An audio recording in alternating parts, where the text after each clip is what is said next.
In this presentation, I will give an overview of the history of electroconvulsive therapy from its invention to the current techniques used. I will also discuss ECT current indications and limitations. ECT is a biological treatment. This procedure involves a brief application of an electric stimulus to produce a generalized tonic-clonic seizure. ECT has been, for many years, especially in the 1940s and 50s, the mainstay of mental health disorder treatment, and despite over the years ECT has gained a bad reputation among the public opinion, it has been in continuous use since the late 1930s. Over the last 80 years since its invention, a vast amount of scientific evidence has helped to establish ECT efficacy and limitations, which are both well characterized. ECT is currently used worldwide as one of the most effective biological treatments for various treatment-resistant psychiatric disorders. In particular, ECT is considered to be the most effective short-term treatment for treatment-resistant major depression. Interestingly, while in Western countries ECT is mainly used to treat major depression, in Asian countries it is mostly used to treat schizophrenia. In 1934, an Hungarian neuropsychiatrist, Meduna, who developed a theory of a biological antagonism between epilepsy and schizophrenia, observed symptoms remission after he chemically induced a generalized seizure in a catatonic patient by administering camphor. 4 years later, the neurologists Cerletti and Bini invented the first ECT machine, which you can see in the bottom right-hand corner. They used electricity to induce a therapeutic seizure in the treatment of delusional and incoherent patients and observed a dramatic clinical improvement.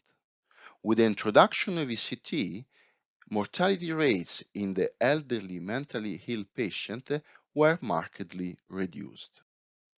In the 1940s and 50s, unmodified ECT, which describes ECT treatment without anesthesia, was administered in higher doses and for longer period of time than modified ECT is given today.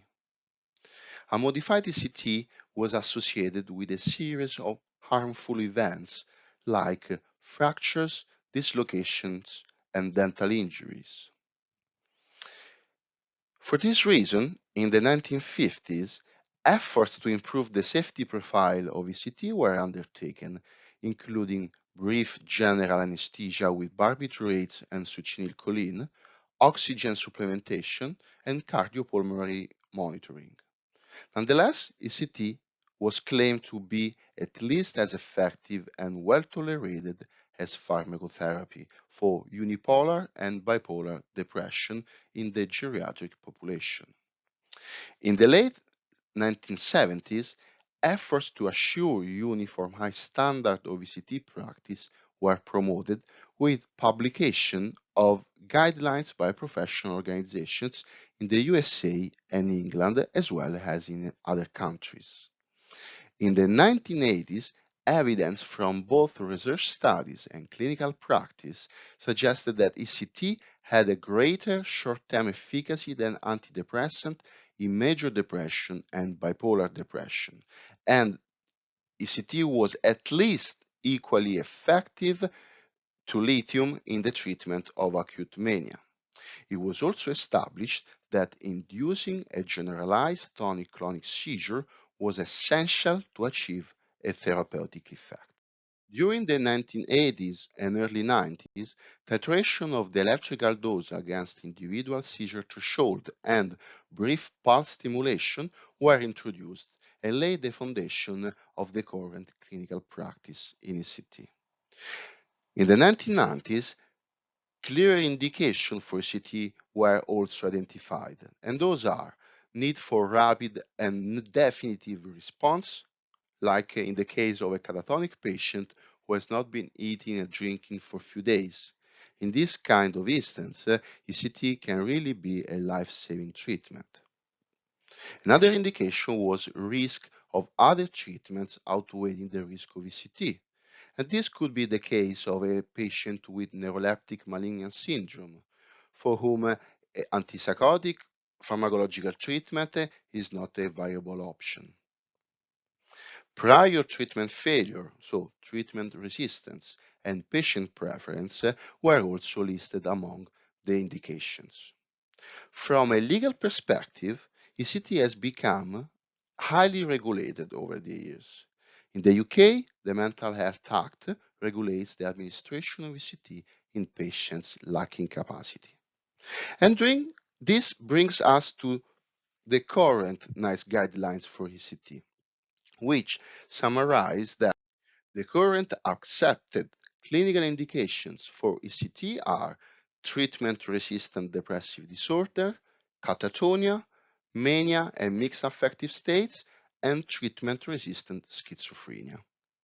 Although there is still a debate around whether there are absolute contraindications for ECT, the current consensus is that in case of pheochromocytoma, ECT should be avoided because as a result of the ECT procedure, the patient experiences an initial parasympathetic discharge followed by a sympathetic reaction inducing a significant release of catecholamine, which are already significantly elevated in case of pheochromocytoma, and this might cause severe hypertensive crisis and other cardiovascular problems.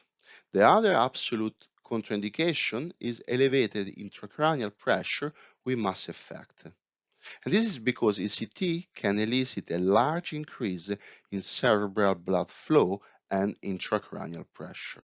Nowadays, a patient, in order to be eligible for ECT, will have to undergo a complete physical examination, a detailed history with particular attention for medication history will have to be collected from the patient.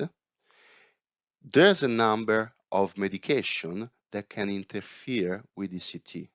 And those are herbal medication like ginkgo biloba, ginseng, St. John's wort, valerian, and kava, but also other medication like theophylline, for example, which has been noted to be associated with an increased risk of status epilepticus, regardless to the actual theophylline concentration in the blood and whether or not they are within the therapeutic range. Other medication that should be withheld in the previous 24 hours before ECT are benzodiazepines and lithium, as they can increase the seizure threshold and consequently make more difficult to induce a generalized tonic-clonic seizure. The CT procedure requires an EEG and ECG monitoring. The patient is made unconscious by anesthetic induction with methotrexate, which is a barbiturate. Following the administration of methotrexate, a neuromuscular and relaxant like succinylcholine is administered. The ECT stimulus is titrated against the patient's seizure threshold in a trial and error approach. The aim of the stimulus is to elicit 15 to 70 seconds of generalized tonic-clonic seizure.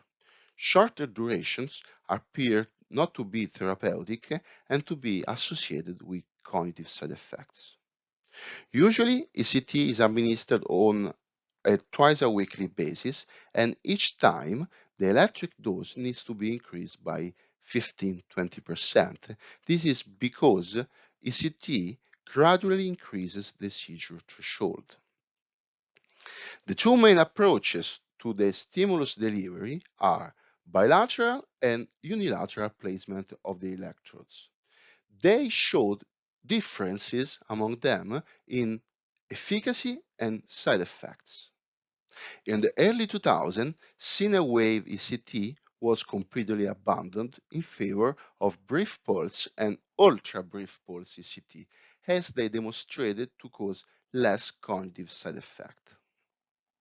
ECT can cause a number of side effects, which they can affect the cardiovascular system, the respiratory system.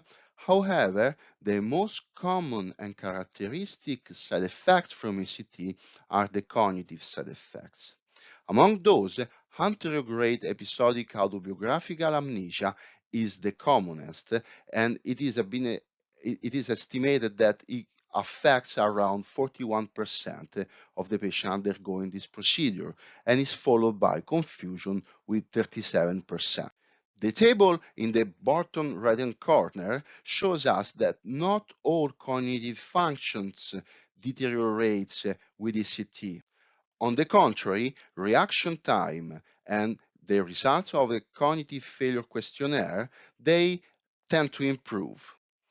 On the bar chart, we can see how ultra-brief right unilateral and ultra-brief bilateral ECT are associated with less cognitive side effects than brief right unilateral or brief bilateral, suggesting that high-dose brief pulse unilateral ECT does not differ from moderate-dose brief pulse bitemporal ECT in the antidepressant efficacy, but has some cognitive advantages. ECT efficacy in the treatment of major depression is well established.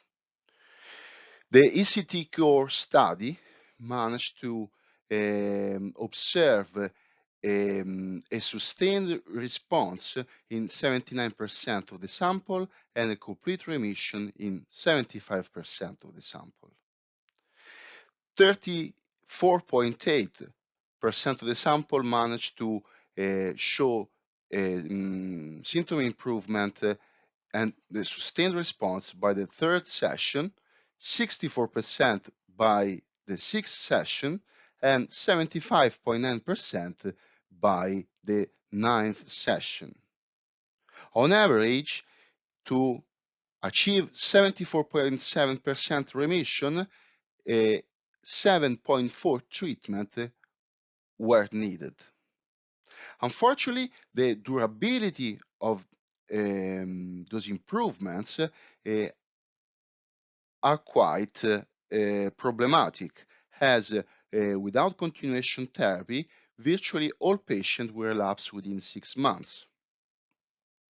And anyway, the relapse rate will remain substantial despite continuation therapy with ECT or medication. The efficacy of continuation ECT and pharmacotherapy following a course of ECT in maintaining the remission of the symptoms was substantially similar. ECT is the most effective short-term treatment for major depression and should be reserved to specific cohorts of patients. Unfortunately, the relapse rate is comparable to alternative treatments. The most common side effects are cognitive side effects, which likely most of the times are limited in time and scope. However, autobiographical memory can be persistently impaired, except when ultra-brief high-dose right unilateral ECT is used.